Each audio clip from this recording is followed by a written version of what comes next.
First, I would like to ask your permission to use this video for educational purpose and on the internet. Yes. Tell me about your symptoms before the surgery. Before surgery, I had my lower back was in pain 24/7. I couldn't bend backwards. If I was having a flare up, I couldn't even bend down to grab things off the floor. I'd had to have my kids do it.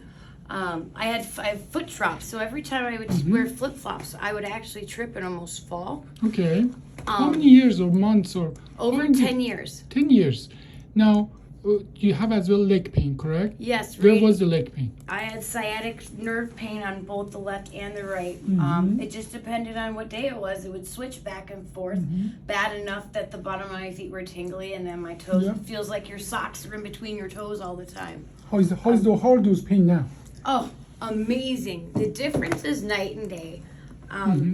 I can actually bend backwards for the first time in probably 10 years, which is... Can you show us? Yeah. And this is great. I showed everyone at work today this, and everyone thinks I'm nuts. I mean... Yeah, don't fall now. I won't.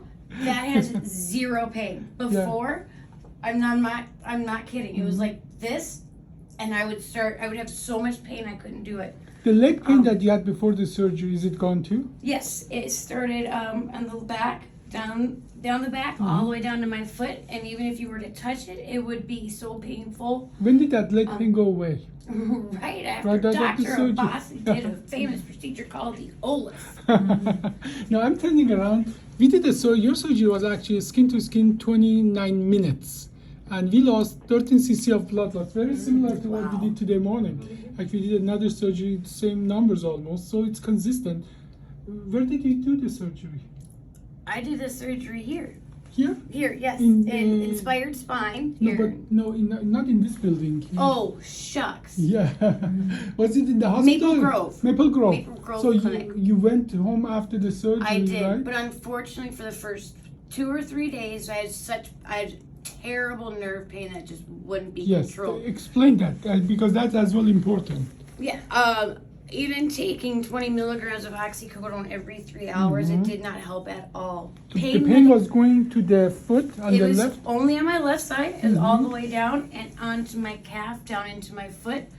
The only position I could lay was like a baby in the fetal position. Hold on.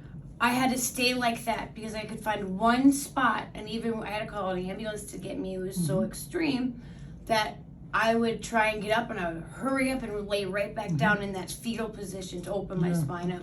How long was that pain? When did that go away?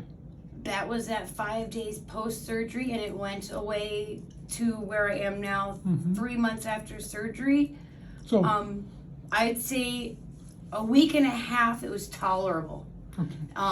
Enough that I could even reduce pain medication significantly. But now, night and day. Night and day. No, changed me. Thank you. No, this is what you did. This is what we did. We did the L5S1 OLLIF, and there is a hole here where we had to pass exactly where the nerve is going out. We have to pass that to get to put that spacer in. And the spacer is what holding things steady for the bone to heal. And sometimes you have to push the nerve to the side. And that is what you're describing, what we call nerve root irritation. And has a fantastic prognosis, as you are telling us that it's getting already better.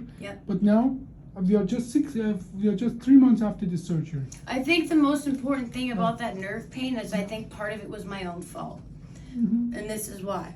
Because for me, I usually would make a calendar or take a sheet of paper and write down exactly when I would take my medication. And I had taken the oxycodone, the narcotic, but instead I missed taking the gabapentin as much. So if I would have done my ibuprofen and gabapentin every 4 hours for the ibuprofen and every 8 for the gabapentin, I have a feeling the chance that my pain level would have probably been I'm going to tell you a secret.